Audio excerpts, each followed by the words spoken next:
doing right now to save the status of a lot of platforms is having this pregame up until 9 o'clock and then likely shutting down the video feed. There are 3 locations where we can keep the audio continuing. They are on the email. They are the audio only platforms that we're using. One, of course, is Yergz Radio. Second is our other station, Rainbow Radio.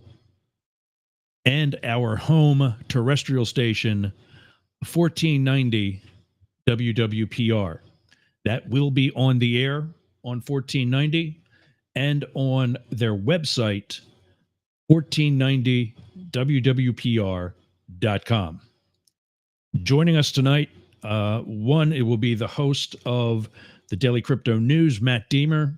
He is also a candidate for Congress in the 7th District of Ohio, that is right outside of Cleveland. Also, joining us later, Jake Dudinsky.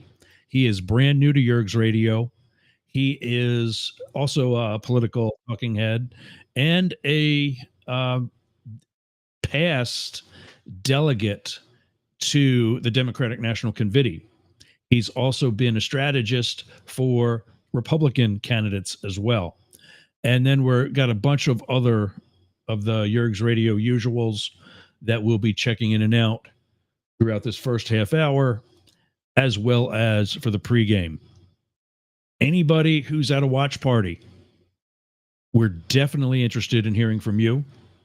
You can do so in the chat by whatever platform you're watching this on, or give us a call. I think I got a phone number here.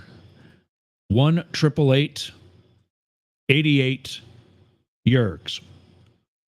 1-888-88-YERGZ. Definitely want to thank you all for joining. Let's see who's backstage still. Definitely somebody we want to talk to, and we'll probably bring him out first if he's ready. David Beckmeyer is the host of a podcast that is an absolute must listen. Outrage Overload. I mean, if I was straight, this guy would be my man crush, because, or bromance or whatever, because he has already saved me, I believe, from multiple strokes. The reason I say that is his teachings are very much chill out, but also acknowledges my whole team of guys and gals amazingly acknowledges that you have to have the conversations that so many people have been afraid to have. I think he's ready. I'm going to see. We're going to see. Let's see. There we go. There's a thumbs up. David, welcome. Hey, thanks, Jerry. Good to have you back on Up the Middle. And I was just telling everybody how your podcast is an absolute must listen, not just for the political folks, but any type of debate or discussion or interaction within a group. You really concentrate, as you say, on bringing down the temperature. As I said, chill out a little bit, kind of sort of the same thing. And and moving forward, what's the biggest thing that you found since you've started your podcast? I think we're pushing about 1.5 years ago, if I'm right. Yep. What's the biggest thing that you found, not being a social scientist by education or trade practice? What's the biggest thing that you've learned? Yeah, there's quite a bit, but I think the biggest thing is probably that emotions play such a big role in all this, right? And we just don't realize it. It's hard to see in ourselves. So we go into these conversations thinking we can bring some facts and and that'll straighten the other side out because we have the better facts. And that's really how That's not really how we come to believe things or come to our viewpoints.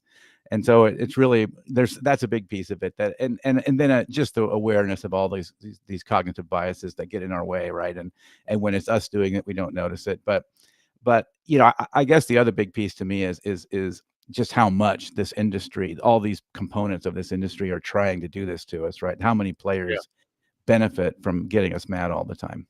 Anger porn, as you call it. I'm going to bring out another colleague of mine. Matt Deemer is with us now. Hey, man, welcome. Thanks for joining. Absolutely. I wanted to pop on for a couple of minutes, and I'm not Yeah. angry. I have no feelings. It's not biased. You're just wrong. No, I'm just Yeah, and actually, it's funny you say that, because David has told me that's how the course of events has gone for so many people, that it's been political differences Mhm. and normal discourse to right versus wrong. Am I getting these right, David? From there to I'm brilliant and you're nuts, to I won't even date a MAGA supporter. Yeah, and it's become a moral thing, right? I mean, it's not just a matter that we don't like them or we think they're dumb. We think they're morally bad.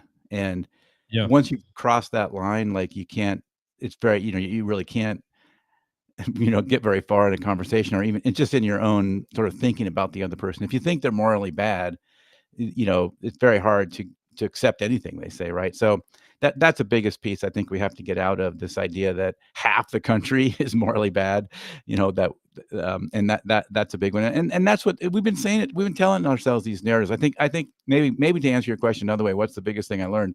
The biggest thing I learned is that the problem is us and our own side. Like, focus on your own side, because they're doing this to you. You're addicted to this anger porn.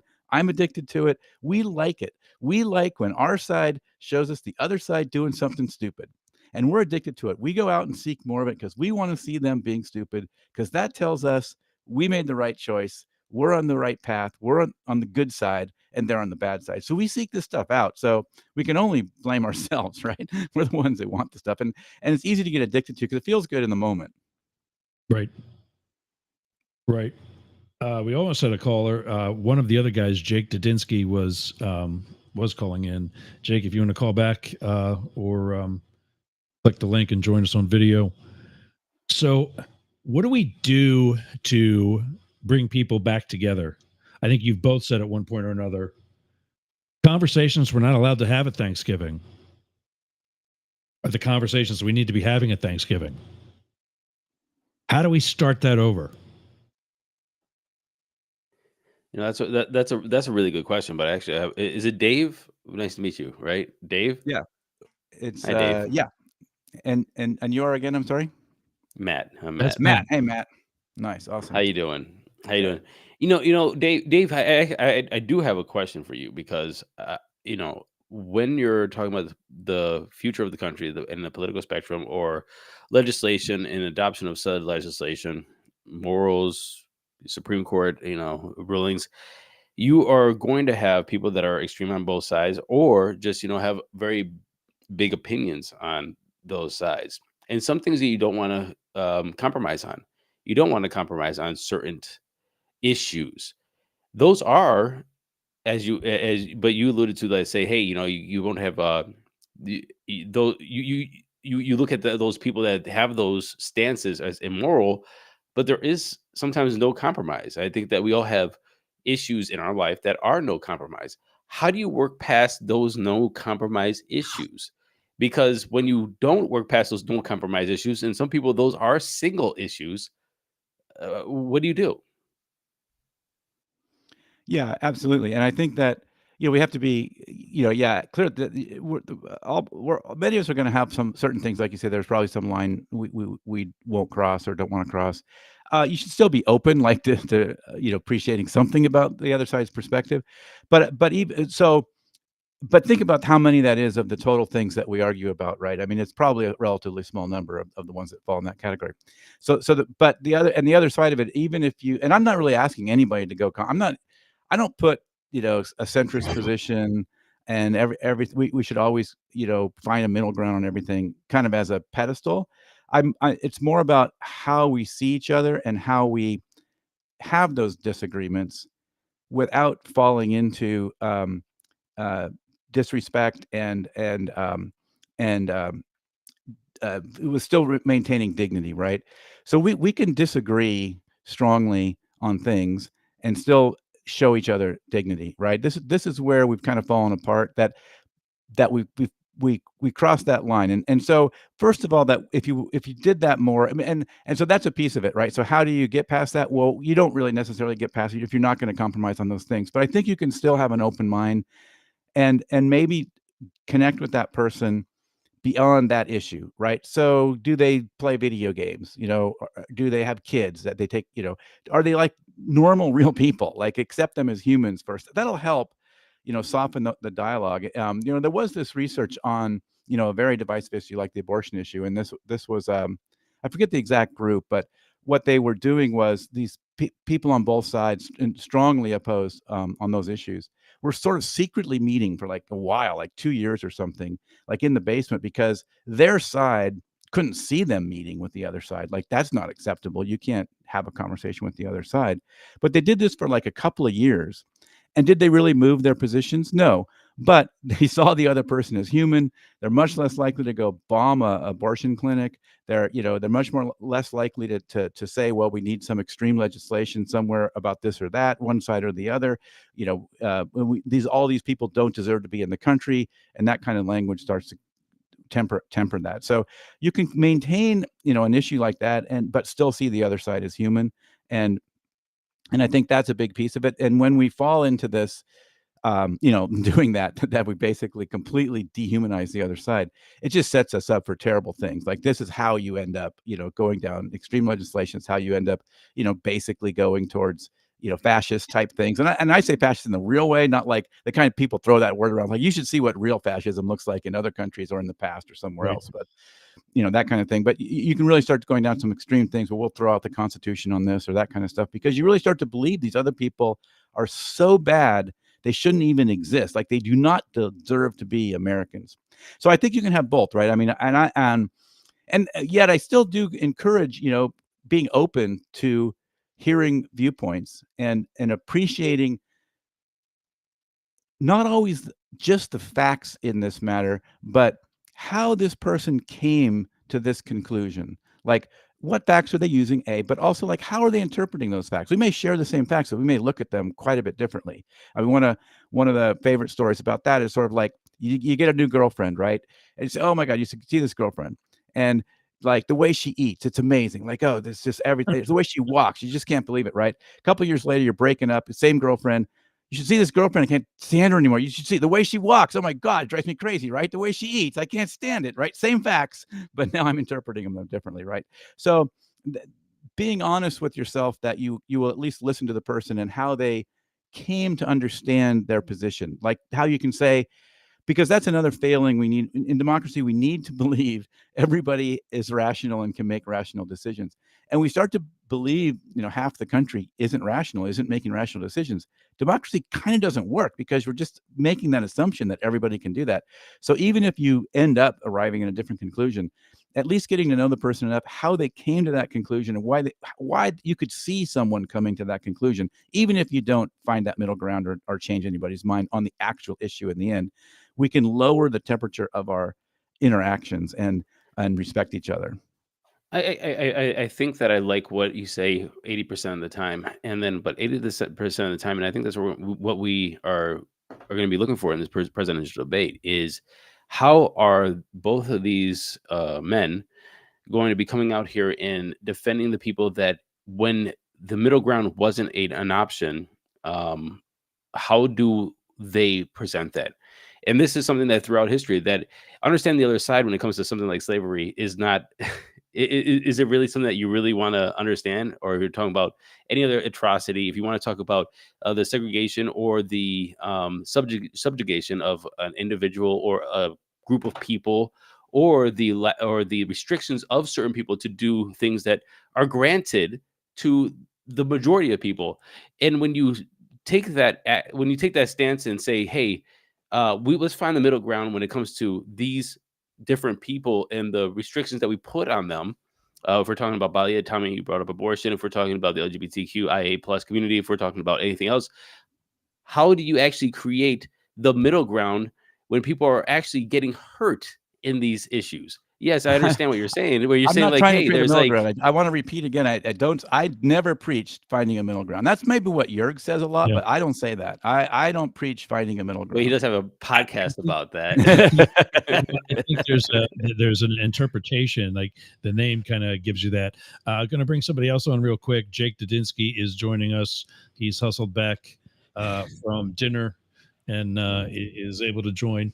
About He's the looking middle. chill. Look at what's up, Jake. Hey Yes. guys, sorry I just had to endure watching the USA lose to Panama in what can only be described as incredibly painful. So, but I'm here. I made it. Thanks, man.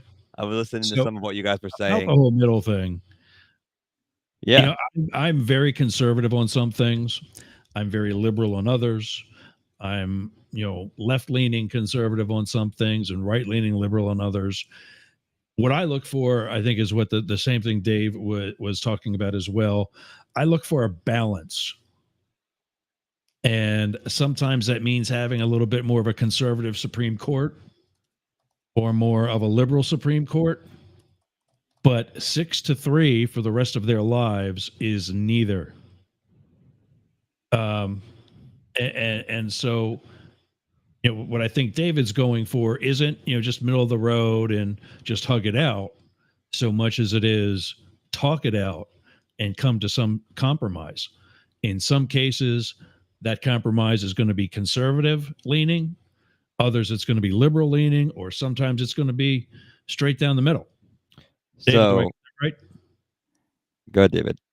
Well, I was just going to say it's also a matter of the rhetoric we use, right? I mean, I think that you don't have to say the radical right thinks this or the radical left thinks that, or you don't have to start throwing these adjectives about everything all the time. You don't have to frame things in the worst possible light.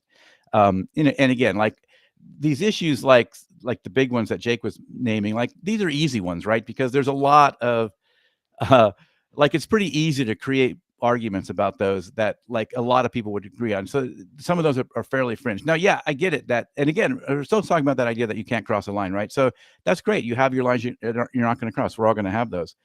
And again, I'm definitely not, I never say we're seeking a middle ground on my show. I'm saying we're seeking to lower the temperature and not frame everything in the worst possible light, and also not cast these large, throw everybody in the same bucket, because as you know, the real life isn't like that. Nobody fits those caricatures that the media likes us to believe are real. And we've been telling ourselves these narratives for 50 years, probably more, but especially the last 40 and even more so the last 20 years, that we believe these narratives now. Like we believe this nonsense. We believe there is such a thing as a radical left. Like, okay, maybe if you could even define what that is, there is this person, but there's not a big bucket of people that are radical left. There's Right. these are caricatures of real people. Real people are like what Yerg's talking about, where they have they're this place on this issue, they're that place on this issue, they're ambivalent on these other 5 issues. For the So most I part. want to jump in because I think one of the key things that has been missed in this idea is that, yes, in a perfect world, we should try to find things we can agree on, because that is how our founding fathers envisioned our government. Was we're not always going to agree on everything, but we've got to govern. And to govern, we have to see each other as humans and equal humans. The problem is that when you have parties that go so far in both directions, which they have, and you dig in on the extremes of both of those ends, it becomes harder to go and reach across the aisle, right? Because it's easy for us to sit here and say, let's find this common ground. I wish we would. But the reality of the situation is, if you are a Republican and you question Donald Trump, you're going to be primaried in the next cycle. We've seen that. If you are a progressive and you question Joe Biden, you are going to be primary. Jabal Momin can tell you that firsthand. So there's a lot of political gamesmanship that happens here. I think that we as a voting populace, also have a part to play in this, which is to say that we don't have to accept the status quo and keep voting for people who are unwilling to do their job.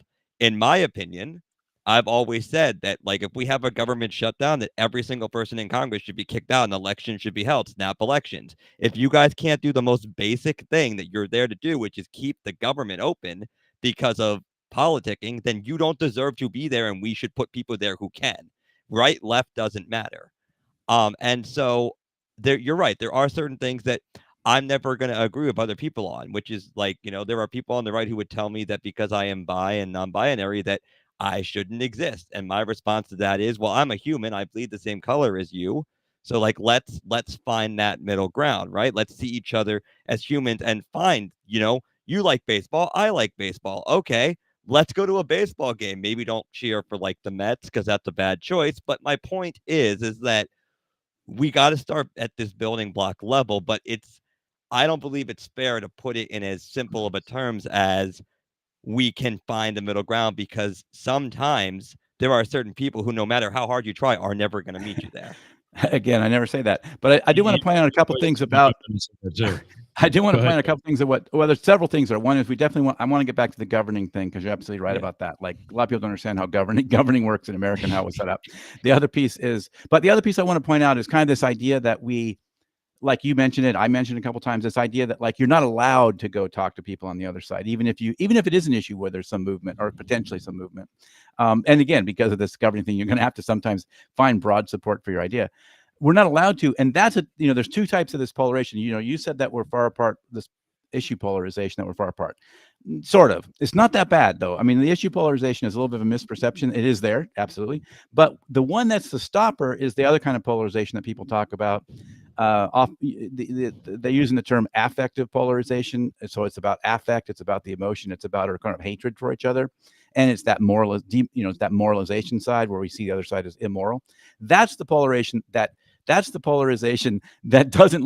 won't let our own side talk to the other side. Like, we want to, we discourage that. Now, that's a thing we have to change. Like, we have to start encouraging, I think it's Spencer Cox in Utah did a cool campaign with his adversary. He's a Republican, and he did a cool campaign with his Democratic adversary. They said, they were both on the same ad, and they were like, well, I'm not going to agree with you on any of these issues, but I see you as human, you have a family, this kind of stuff. That's a dangerous thing to do right now. In fact, Spencer Cox also had a talk with his Republican colleagues, and he invited Joe Biden there, right?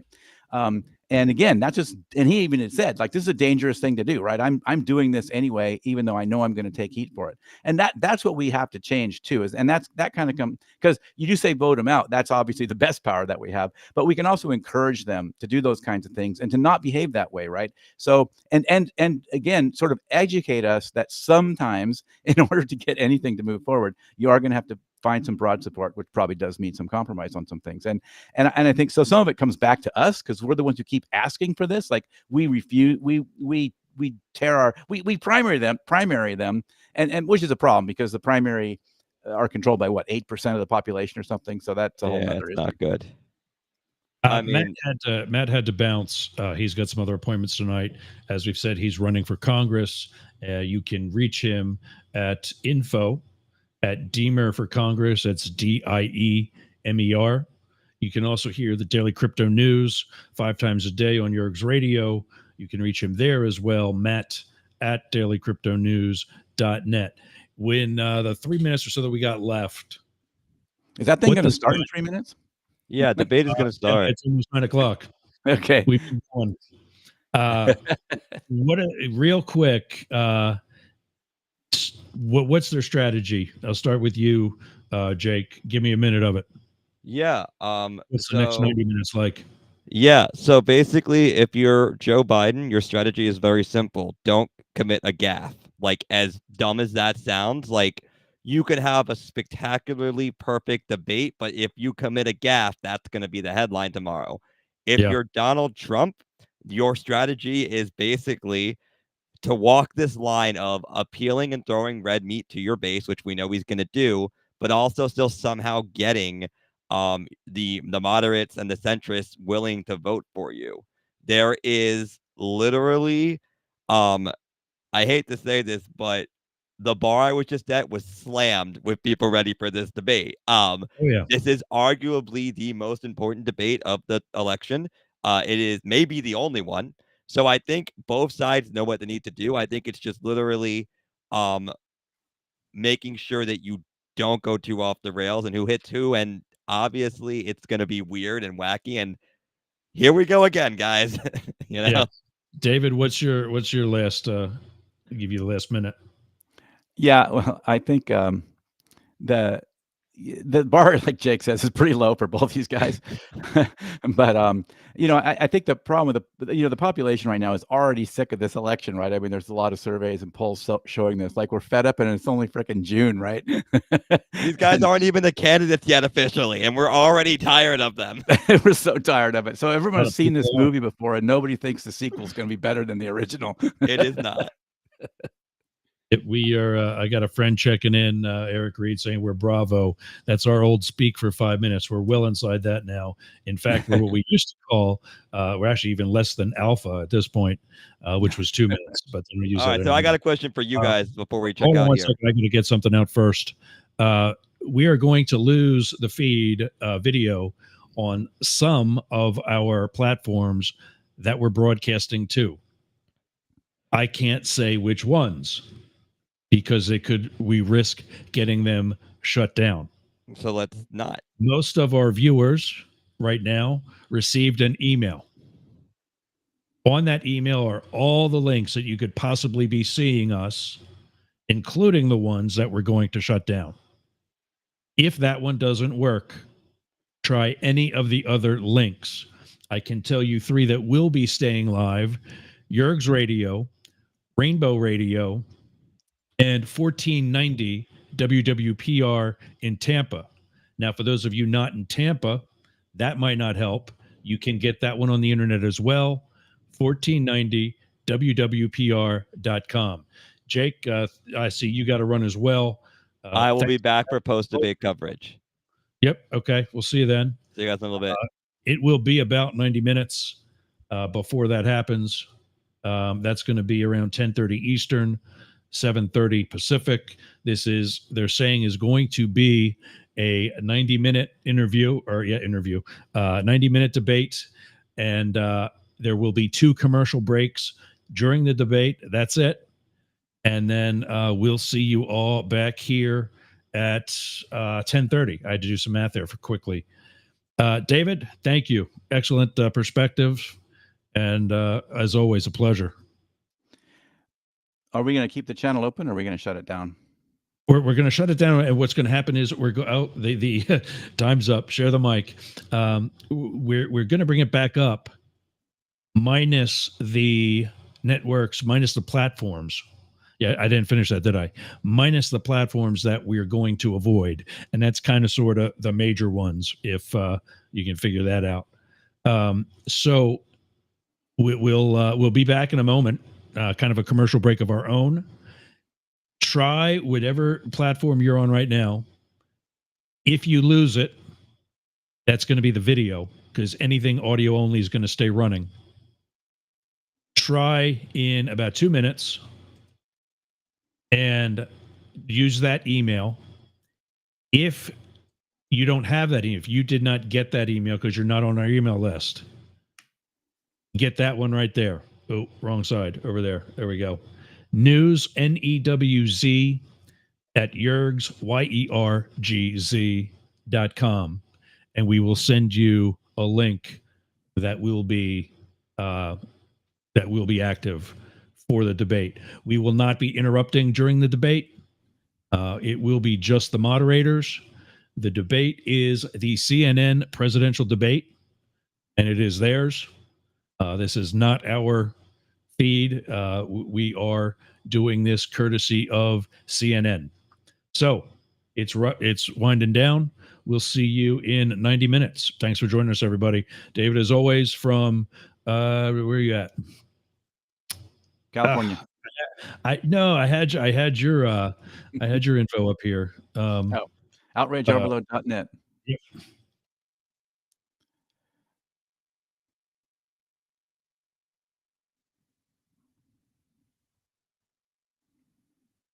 I don't know why that disappeared, but you're back. There he is, outrageoverload.net. Outrage Overload's the podcast. Just released a segment of that called Okay Boomer. I'm anxious actually to kind of hear that as well, but not till after the next 90 minutes. Gang, we'll see you back here in a little bit. David, thank you again. Thanks, Yergz.